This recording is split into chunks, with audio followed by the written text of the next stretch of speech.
Hey everybody, welcome back to my channel and a super windy, super cold and ice-covered Ottawa. Today we're going to be talking about how to make your first video with your A7 IV. All the settings, all the stuff you're going to need, at least to get you started. Stay tuned. So as I said, we're going to be looking at all the settings to make your first video. What this video is not for is for long-time videographers and professionals. This is merely to get your feet wet so that you can learn how to do videos on your own. It's a collection of all the techniques and settings that I've figured out over the last couple of years of learning how to do videography. One thing I have noticed though is even though this is meant to simplify the whole process and make it easy to understand, I realized that doing your first video is a lot more complicated than I expected, or at least complicated to explain. Anyways, let's get right into it. So you're watching this video, so obviously you either just bought an A7 IV or you're about to. So here are a couple of things that you're going to need. The first thing you're going to want to have are two high-speed SD cards, preferably V90s, so that they can handle all of the speed requirements when you're recording at 60 frames per second and things like that. You don't absolutely need them for everything, but they're very nice to have and they'll last you for a long time. Second, you're going to need some lenses. Even just one to start off is great. You can have a zoom lens with a half-decent focal length. If you like wide angles, I would suggest something in the 16 to 35 range. And if you want something a bit longer, 28 to 75 or a 24 to 70 is excellent to have.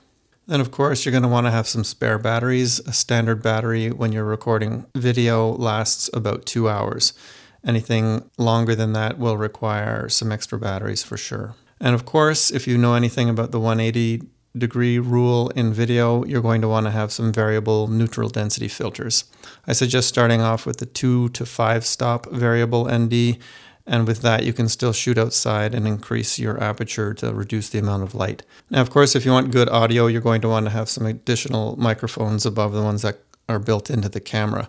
I suggest something wireless like the Rode Wireless Go 2, and maybe a boom mic or a shotgun mic that can be used for off-camera audio recording, or you can get better audio quality because of the proximity of the microphone to your mouth. Now, one thing that's not talked about very often is having a tripod. Unless you want to walk around with your camera and have it bouncing around all over the place, or you want to do everything handheld, which is also possible, I do suggest having a tripod so that you can be in front of the camera once in a while and you can keep your video rock steady. It's not something that you'll always need, but it's certainly nice to have when you want a very steady video. Now that we've looked at everything that you need, let's look at what camera settings work best for your first video. First of all, you're going to want to switch your camera from photo mode to video mode.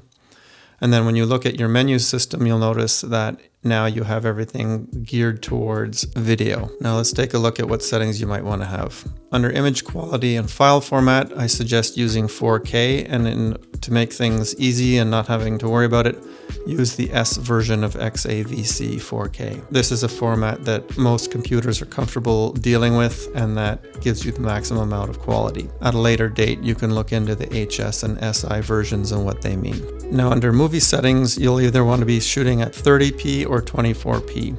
Most filmmakers will tell you that 24p is the best, and a lot of people who shoot only YouTube videos will tell you that 30p is the best.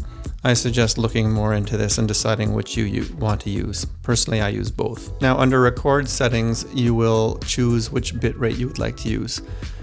If you want to maximize how much dynamic range you have and how much you can do to the file in post-production, you'll want to be using 422 and in 10-bit. I use 140 megabits as my bitrate so that I can maximize the quality. Of course, this comes with the penalty of having larger file sizes and having to do more work on the video, but you'll certainly get a better image out of it.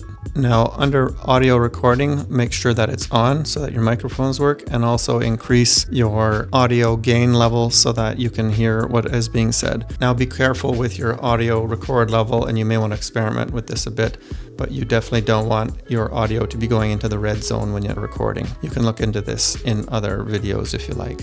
Now under image stabilization, you have a few options. The steady shot, or the standard steady shot, is the one that you would use if you're on a tripod or doing anything where there might be some slight motions. If you want to use active stabilization, that one's better for when you're doing handheld shots, but it does result in a bit of a crop of the image itself. So it's best to use the one that works best for that situation. Now under focus modes, if you want to have yourself tracked and you're in front of the camera, you'll definitely want to be in continuous autofocus mode.